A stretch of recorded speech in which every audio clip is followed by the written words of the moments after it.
Ang kwentong ito ay hango sa totoong buhay. Karanasan ito ni Don Salazar. Taong 1934. Walang eksaktong lugar sa Cagayan de Oro.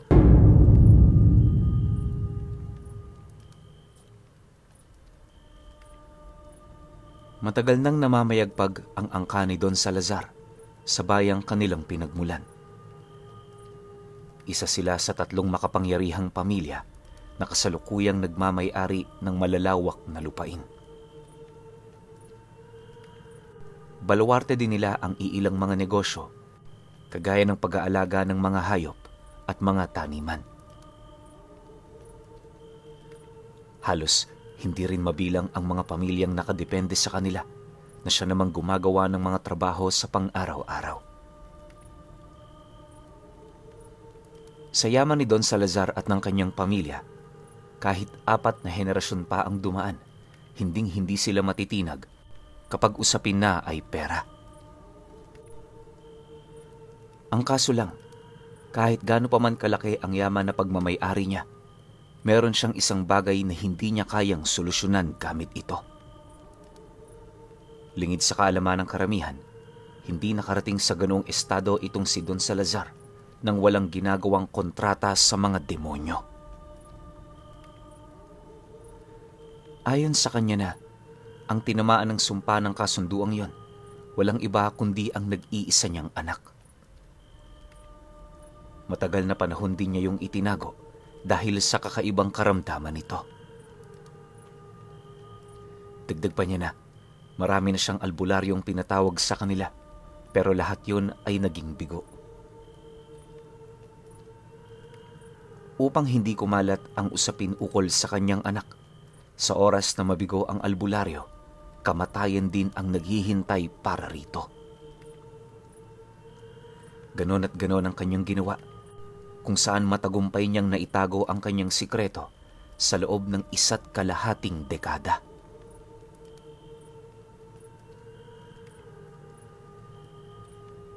Itong mga panahong ito, binatilyo na ang anak niyang may sumpa.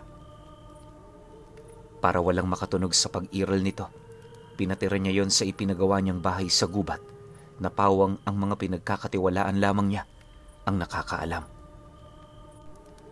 Nasisiguro naman ni Salazar na wala yung kakayahang pagtaksilan siya, gawa ng hawak niya sa leeg ang mga mahal nito sa buhay. Anumang oras kayang-kaya niya yung ipapatay kung sakali mang may magtraidor sa kanya. Dahil din sa dami ng kanilang ginagawa, 3 beses lang sa isang linggo kung bisitahin niya ito. Minsan, pinipili niya ring doong matulog para naman kahit papaano maramdaman ng kanyang anak na hindi yon nag-iisa. Alam ko, kanina niyo pa gustong malaman ang karamdaman ng anak ni Don Salazar. Kung hindi ninyo na itatanong, magmula noong ipinanganak ito, gano'n na talaga ang wangis nito. Taliwas sa mga ordinaryong tao, ang batang yon ipinanganak na walang balat at may kakarampot lang na laman sa katawan. Kung titingnan, masasabi mo talagang patay na ito. Pero ang nakakagulat lang, gumagalaw ito. Maririnig mo rin sa katawan ng bata ang pagtibok ng puso nito. Alam niyo, Pinuno, wala ring mata ang anak ni Don Salazar, pero nakikita nito ang mga nangyayari sa paligid niya. May taglay din itong hindi pangkaraniwang lakas, kalakip ng iilang abilidad, kagaya ng pagsilay sa mga nilalang na hindi nakikita.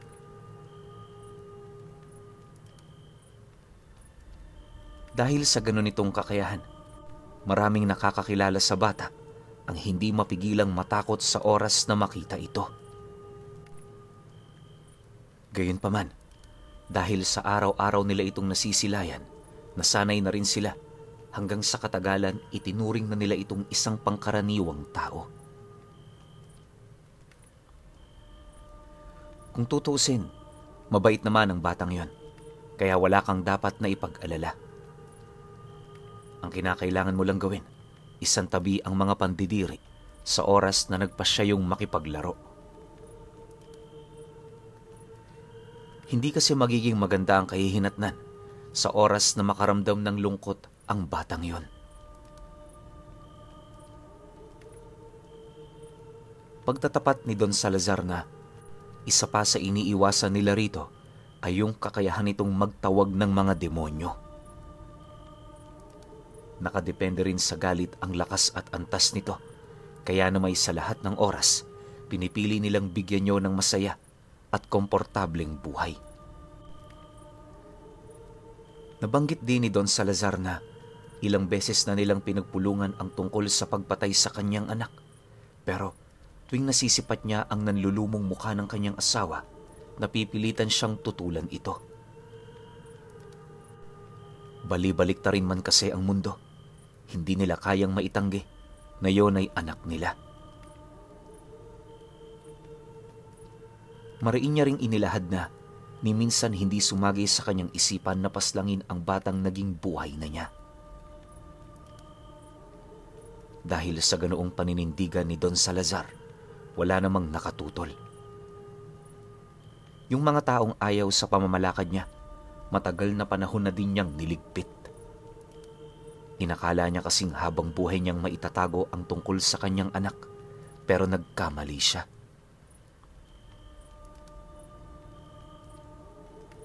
Sa pagtungtong ng buwan ng Marso noong mismong taong ito, may dumayong isang manlalakbay na albularyo sa kanilang lugar. Kaya nito nakuha ang kanyang atensyon dahil sa dami ng taong tinulungan nitong gumaling. Nang mapag-alaman naman niya ang tungkol sa albularyong yon, ora mismo pinatawag niya yon sa kanyang tahanan. Iniharap niya rin dito ang mga nasasakupan niyang umiinda ng matinding karamdaman para masubok ang husay nito. Pagsilay naman ng albularyo sa mga taong yon, paisa-isa naman niyang ginamot ang mga iniinda nitong sakit hanggang sa ideklara niya na yung malaya sa karamdamang ilang buwan nang nagpapahirap sa kanila. Dahil sa ginawa nito, hindi naman maiwasang humanga ni Don Salazar sa kakayahan ng albularyo. Matapos naman itong magpakitang gilas sa kanya, agad naman niya yung niyaya sa isang pribadong silid na tanging siya lamang ang may kapasidad na maglabas-masok. Pagsarado naman niya ng pinto, ipinakita niya sa albularyo ang lahat ng pagmamay-ari niyang mga anting-anting at habak na pinaglimusan niya sa mga nakilala niyang antingero. May mga agimat at mutya din siyang ibinida na siya namang pangkaraniwan na sa mata ng albularyong yon. Sa pagpapatuloy naman ng kanilang pag-uusap, nabanggit nito sa kanya na matagal nang patay ang lahat ng koleksyon niya.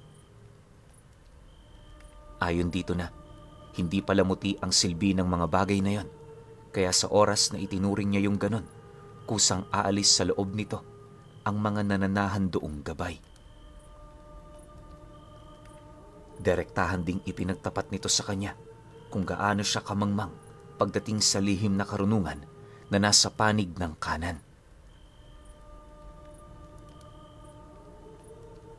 Nararamdaman ko sa katawan mo, Manoy, nakasubok ka na ng ritual ng kaliwa. Hindi ba't ang anak mong itinatago ang rebuelta ng kasalanan mong ginawa? Yan sigurong dahilan mo kung bakit mo ako ipinatawag dito ngayon. Matutulungan naman kita kung hahayaan mo akong gawin ang parte ko. Sa ngayon, wala kang ibang gagawin kundi ihanda ang iyong sarili para sa mga paparating. Wika ng albularyo sa kanya. Matapos naman itong makapagsalita, binigyan siya nito ng 1 buwan para mapag-isipan ang mga bagay-bagay. Sa mga panahong yon, nagdesisyon si Don Salazar na muling ipatingin ang kanyang anak sa iilang mga albularyong nakatira sa karatig lugar. Malaking halaga ng salapi ang isinuhol niya sa mga ito, dahilan para hindi yon tumanggi pa. Sa abot din ng kanyang pagkakaalala, 3 albularyo noon ang nagtulong-tulong para alisin ang sumpa ng anak niya. Dagdag pa niya na, para maging maayos ang kanilang plano, nagdesisyon silang magpulong upang mapag-usapan ang mga bagay-bagay. Ang nais kasing mangyari noon ni Don Salazar, kasiguraduhang hindi mapapahamak ang kanyang anak. Habang tumatanda kasi ito, mas lalo yung napapalapit sa kanya. Nang marinig naman ng mga albularyo ang kanyang sinabi, walang pagdadalawang isip naman yung sumang-ayon.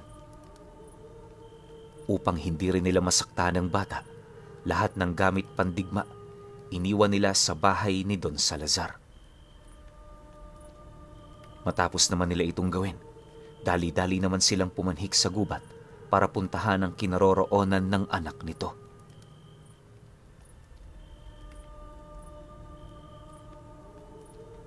Sa kanilang paglalakad, nabanggit naman niyang magta3 linggo na magmula noong binisita niya ito. Sa dami kasi ng kanyang ginagawa noon, sadyang wala talaga siyang panahon para gawin ang mga bagay-bagay. Nangungulila man siya para sa kanyang anak. Alam niya sa kanyang sarili na kinakailangan niya itong pagtiisan.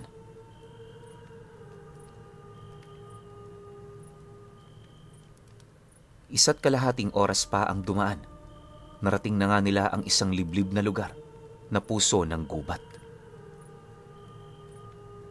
Paghawi naman nila ng mga nagsisitaasang talahib, agad namang bumungad sa kanila ang isang di gaanong kalakihang bahay na napakatahimik.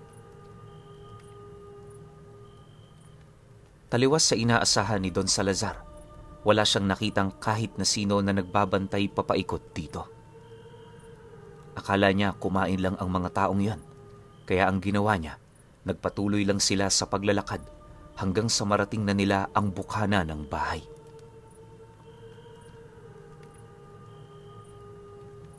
Pagkatok naman niya ng 3 beses, bahagya naman silang napatahimik nang may marinig silang ungol ng babae sa loob.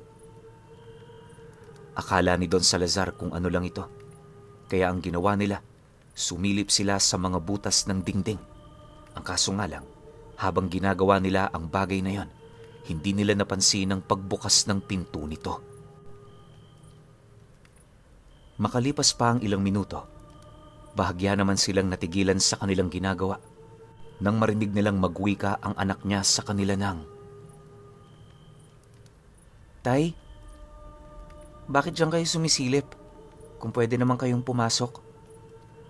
Siya nga pala, yung mga tauhan mong pinabantay dito, napaslang ng mga kasama ko. Kanina pa silang nasa loob.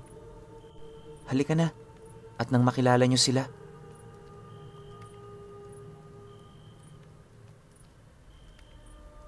Matapos naman itong mailahad ng bata, agad namang bumungad sa kanya ang isang binatilyong kamukhang kamukha niya. Noong una, hindi pa siya naniniwalang anak niya ito. Pero base sa boses at pamamaraan ng pagsasalita nito, alam niyang yun talaga ang totoo niyang anak.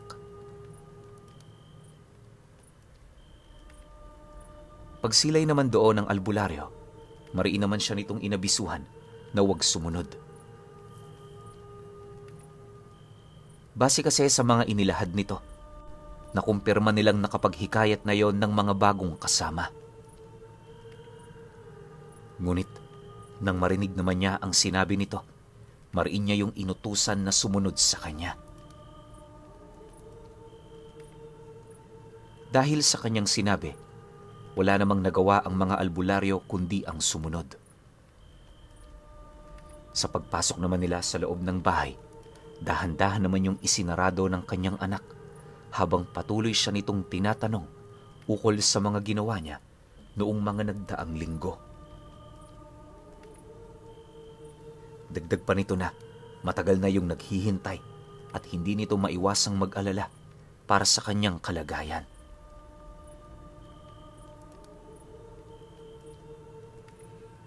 Matapos naman itong mailahad ng bata, hindi na rin siya nagdalawang isip na magtanong ukol sa kung papaano yon nagkaroon ng wangis. Dagdag pa niya na, hindi niya inaasahan ang bagay na yon, kaya maging siya gulat na gulat sa pagbabago ng kanyang anak. Alam mo, Marcelo, hindi ko inaasahan ang bagay na ito. Ano ba ang ginawa mo para maging ganyan? Batid kong dumaan ka sa hindi pangkaraniwang proseso. Wika ni Don Salazar sa kanyang anak.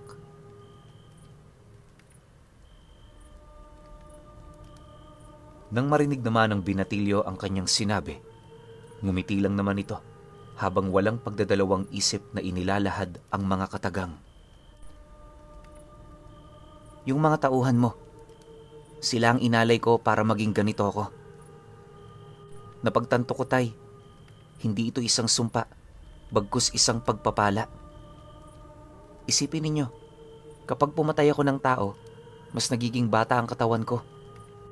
Lahat ng nasisira sa akin, kusang bumabalik sa oras na nalalapatan ito ng dugo ng iba. Hindi pa ako tuluyang magaling, Itay. Tingnan mo ang mga binti ko, nakalabas pa ang mga buto. Kasabay ng pagwika ng kanyang anak ay ang pagsilay naman ito sa mga albularyo na kanyang kasama. Dahil sa ginawa ng anak niya, mariin naman niya yung inabisuhan na hindi niya ito pinapunta para lamang gawing alay. Dagdag pa ni Don Salazar na tutulungan siya ng mga albularyong yon para makalaya sa sumpang bumabalot sa kanyang katawan. Ngunit nang marinig naman yon ng bata, imbis na sumang-ayon yun sa kanya, tumawa lang naman ito. Hindi niya mawari kung anong ibig nitong ipahiwatig, pero malakas ang kanyang kutob na tutol yun sa nais niyang mangyari. Sa pagdating naman nila sa isang silid, bumungad sa kanila ang isang mahabang mesa kung saan bawat upo ang nakaluklok doon may mga panauhing nakaupo. Kakaiba rin ang itsura ng mga taong yon na parabang hindi ito likas na tubo sa kanilang lugar. Matapos naman itong masipat ni Don Salazar, napansin naman niyang hindi siya nito kilala. Medyo nakakapagtaka yon para sa kanya. Gawa ng bilang kabilang sa mga taong may malakas na impluwensya, inaasahan niyang kilala siya ng karamihan.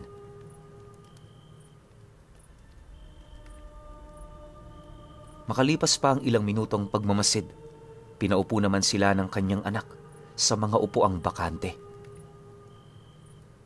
Matapos nun, tumungo yun sa isang upuang sentro ng lahat ng taong naroon. Bagaman wala siyang kaide-ideya ukol sa kung ano ang ginagawa nito, iisang bagay lang ang naunawaan ni Don Salazar at yun ay sa lugar na yon, anak niya ang naghahari at nasusunod. Dahil dito, pinili naman niyang maging kalmado nang sa gayoy mapag-usapan nila ang mga bagay-bagay. Wala rin siyang ipinakitang pagtutol sa nais nitong mangyari hanggang sa dumating ang puntong pa isa-isa nang nakatitig sa kanila, yung mga nilalang.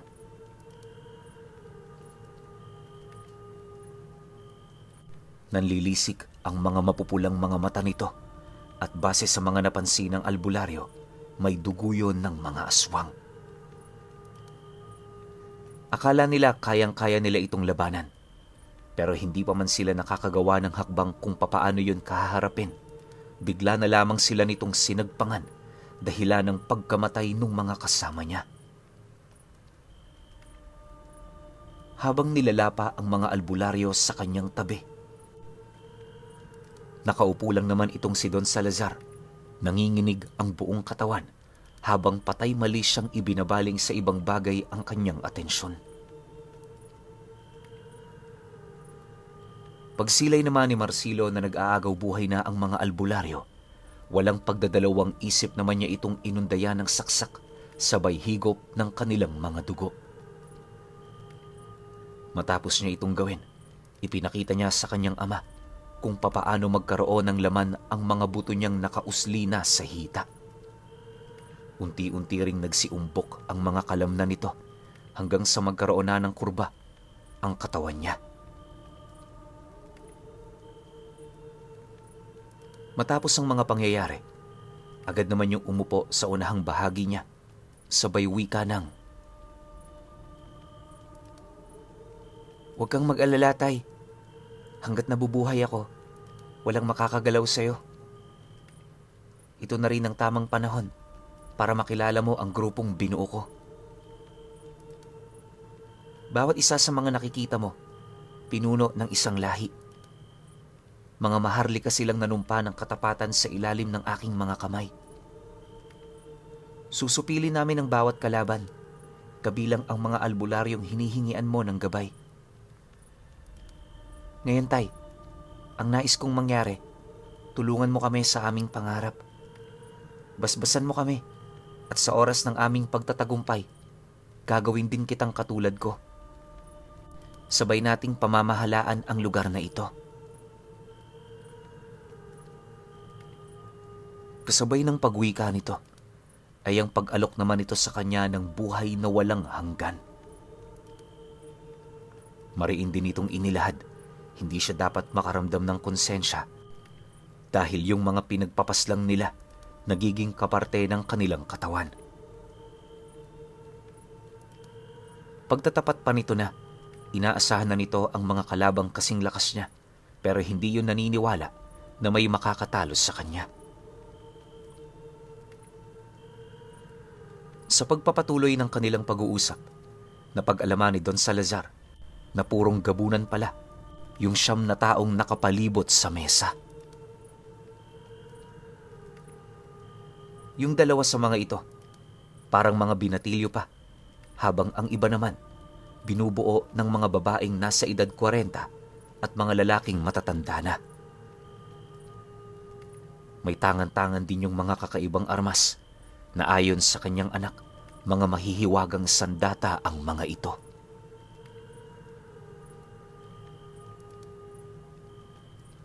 Matapos naman nilang mag-usap, agad naman siya nitong inabisuhan na bumalik na sa kanilang pamamahay. Inilahad din ito na bumalik siya pagpatak ng kabilugan ng buwan para mapasahan ng abilidad ng kaliwa. Nang marinig naman yun ni Don Salazar, tumangulang naman siya habang dahan-dahang naglalakad papalabas. Nang akmang makakalayo na siya sa bahay ng kanyang anak, narinig naman niya itong sumigaw sa kanya ng, "Tay, ikumusta mo na lang ako kila inay. Sabihin mo, malapit na kaming magsama. Sa wakas, ang pamilyang matagal na nating pinapangarap, mabubuo na." Dahil sa sinabi nito, napangiti lang naman si Don Salazar habang sumasagot dito ng, "Sige anak, sasabihin ko yan sa nanay mo."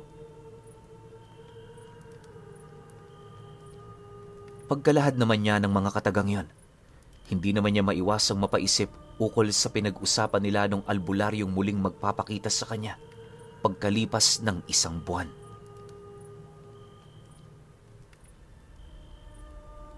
Sa pagdaan pa ng mga araw, itinoon ni Salazar ang kanyang atensyon sa pagpapalakad ng kanyang negosyo.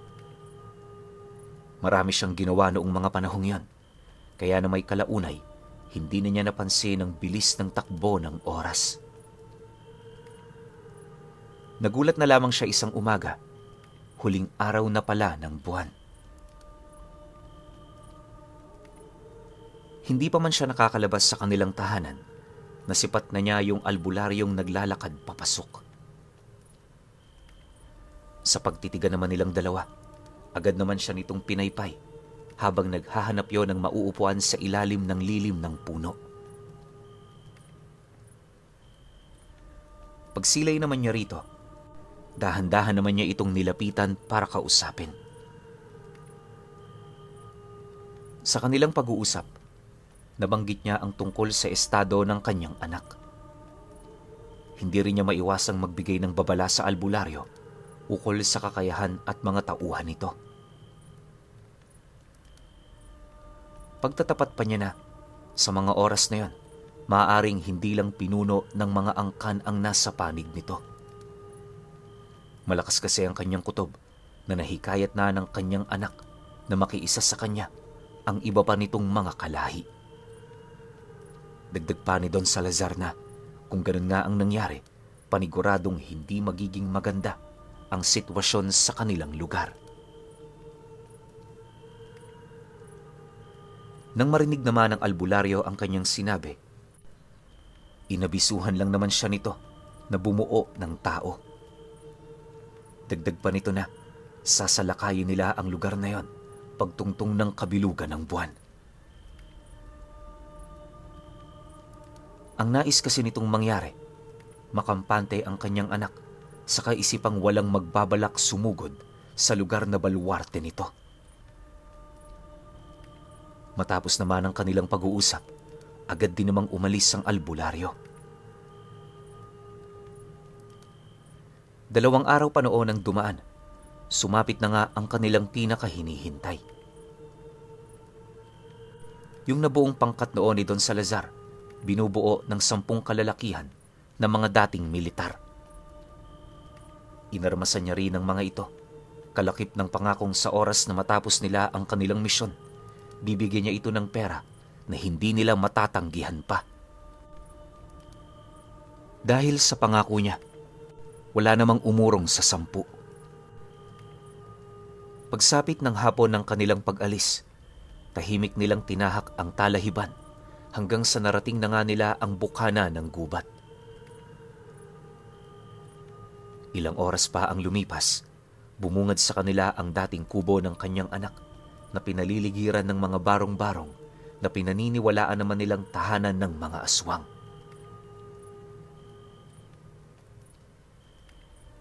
Sa pagkalat ng liwanag ng buwan sa kalupaan, doon nila nakita ang paisa-isang pagsilabasan ng mga nilalang.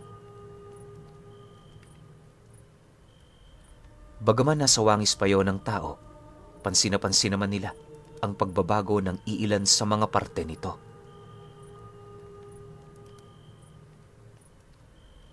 Pagkaraan pa ng ilang minuto, napuno na rin ng mga nilalang ang lugar na yon. Paglabas ng kanyang anak, kitang-kita nila ang dungis ng itsura nito. Kung titingnan, ganap na talaga yung tao. Pero ayon sa albularyong kasama nila, maituturing na balat kayo lamang ang wangis na kanilang nakita. Dagdag pa nito na, kailan may hindi na mababago ng kanyang anak. Ang tadhana nito, gawa ng magmula noong isinilang ito, naging kaparte na yon ng mga kaluluwang pagmamay-ari ng mga demonyo. Kahit ang kaluluwa noon ni Don Salazar, hindi rin maipagkakaila ng albularyo na kaparte na nito. Masakit man yung sabihin pero pinili nitong ilahad ang katotohanan kaysa paasahin pa yung taong lumapit sa kanya. Matapos naman itong makapagsalita, agad naman itong inabisuhan ng kanyang mga kasama na paikutan ang buong lugar. Habang nagkakasiyahan ang mga aswang sa pamamagitan ng pagkain ng kanilang mga biktima, tahimik namang humanap ng pwesto ang grupo ng albularyo. Pagpatak ng 9:00 ng gabi, habang kumakain ang mga nilalang na yan, walang habas naman nila itong sinugod. Yung albularyo mabilis na pinuntirya ang mga gabunan na siya namang ikinamatay ng 3 nito sa unang pag-atake niya. Dahil sa pangyayaring yon, agad namang nagkagulo sa buong paligid hanggang sa mapansin na niya ang dami ng mga aswang na namamatay bago pa man niya yun makita. Gayunpaman, sa kabila ng takot na kanyang nararamdaman, pinili niya pa ring makiisa sa paglalaban. Ayon sa kanya na, kaya hindi nahirapan ng kanyang mga kasama ay dahil sa mga pangontra at pambasag kabal na ibinigay ng albularyo. Kahit wala silang kaide-ideya kung ano ito, napatunayan niyang yon ay napaka-epektibo. Sa pagpapatuloy ng ganoong pangyayari, tuluyan na ngang napaslang ng albularyo ang mga gabunang nasa ilalim ng anak ni Don Salazar. Nang si Marcelo na lamang ang natira, pansin na pansin naman ng matanda ang kapangyarihan nitong nag-uumapaw sa loob ng kanyang katawan. Kaya pala, isang dibino ang hiningian ng tulong ng aking ama. Napakaswerte ko. Kapag napaslang kita, mas madadagdagan pa lalo ang kapangyarihan ko. Humanda ka, tanda. Ulo mo ang susunod kong isasabit sa koleksyon ng mga albularyong aking pinatay. Wika ni Marcelo sa albularyo. Nang marinig naman ito ang sinabi ng bata, tumawa lang naman ito habang hinuhugot ang nakapulupot na latigo sa kanyang bewang. Pagwasiwas naman niya nito sa paligid, ramdam naman ng binatilyo ang taglay nitong kakaibang lakas. Bagaman wala siyang kaide-ideya, nasisiguro niyang kapag matamaan siya nito, tatagos yun sa kabal niya.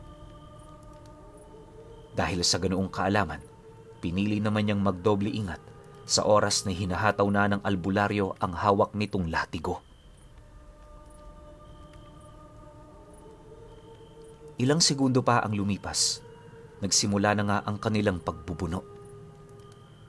Kung ang usapan lang ay bilis at lakas, hindi maipagkakaila ng albularyo na mas nangingibabaw itong si Marcelo.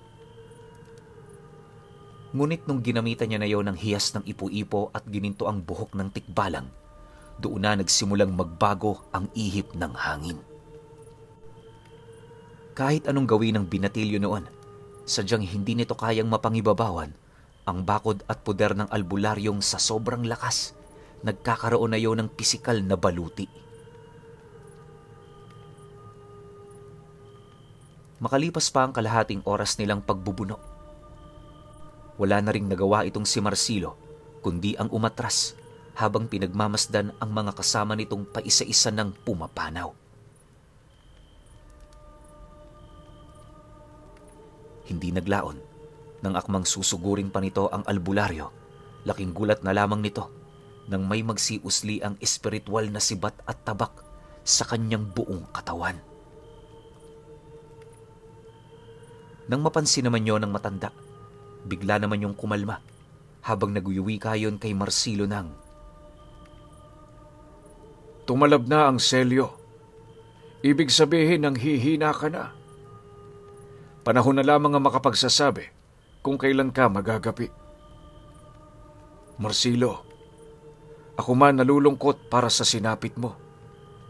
Pero anong magagawa natin? Nangyari na ang mga bagay na hindi naman dapat. Pasensya ka na, anak. Hindi kita kayang mailigtas. Pagsambit naman ng matanda ng mga katagang yon, agad na kumalas ang laman ni Marcelo hanggang sa buto na lamang ang natira rito. Bago pa man lumapat ang katawan nito sa lupa, abo na yung mabilis na nanuot sa mga ugat ng damo. Pagsilay naman ni Don Salazar sa mga nangyari, mangiyak-ngiyak naman niya itong nilapitan. Akala niya makakaligtas din siya, pero ilang segundo pa ang dumaan, ganon din ang kanyang sinapit. Dahan-dahang naging lupa ang kanyang katawan, hanggang sa hindi naglaon rumupok na rin ito at kalaunay naging abo. Yung mga aswang namang nakakita sa mga pangyayari, mabilis na kumaripas ng takbo papalayo hanggang sa nawala na yon sa kanilang mga paningin. Sa pagbalik naman ng katahimikan sa paligid, umupo ang matanda sa harapan ng kanilang abo habang payapa yung pinagmamasdan. Alam niyo, pinuno, magmula noong nagapi ng dibino itong si Marcelo, kailan may hinding-hindi na niya nakalimutan ang istorya nito na may kinalaman sa alay na anak ni Don Salazar.